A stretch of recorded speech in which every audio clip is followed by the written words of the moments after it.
Okay, this next question is a really simple one, but one I think that comes up quite a lot, which is, how do I resist being so hard on myself? So one of the things that, again, that we get from the Mentally Healthy study is that the biggest stress that we experience often in this industry is the pressure of our own expectations. It comes up time and time again. We've also had this asked quite a few times in the past. And so I'm really just going to pull on what I know people have talked about in the past on asking for a friend. One of the big things I think is look for the truth.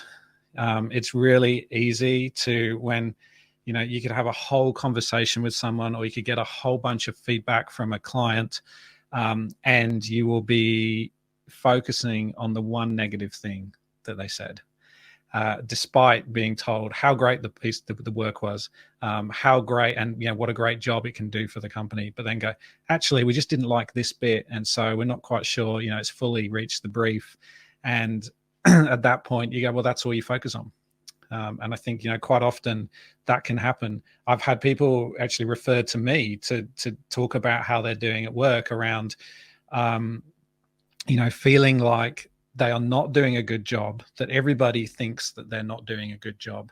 And yet there is actually no evidence for that. No one's told them that. No one's given them any extra messages. No one's turned them down for work or turned their ideas down.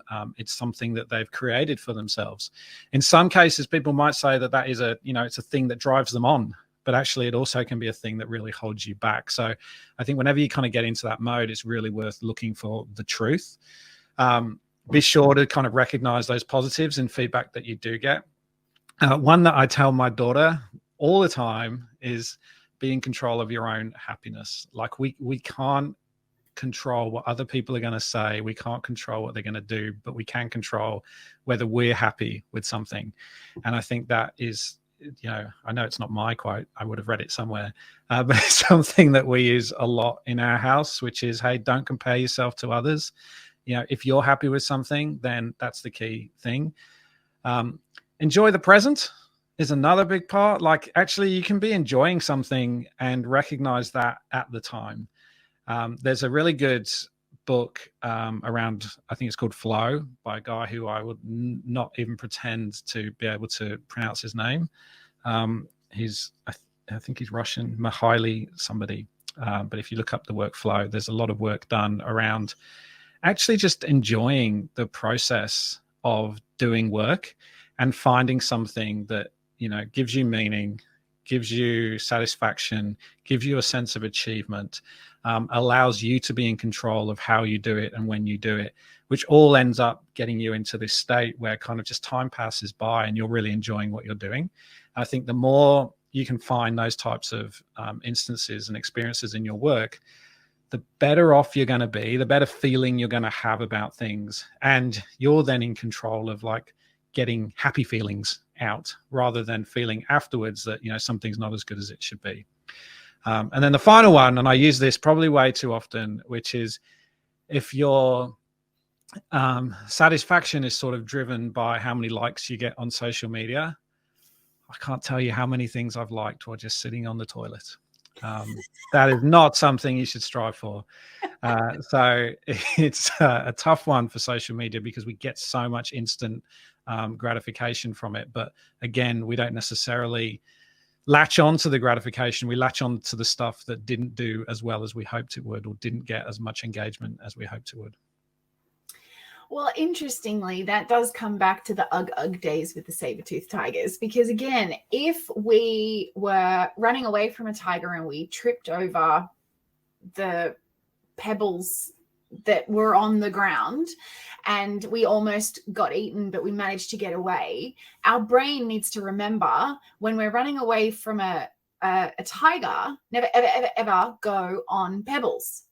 So it really tries to remember the thing that almost made us die. And that I guess just again comes back to how our brain has been wired to make us survive as a species. And so the cool thing about the brain, and it's a weird word, but the plasticity of the brain is that we adjust, we're able to rewire and change the way that the brain works as well. So if we choose to focus on the positives or even just the neutral of the situation, that alone can be really helpful, because rather than going from negative to positive, our brain will think we're trying to trick it. We can go from negative to neutral, and that's just a nice sort of middle ground to sit.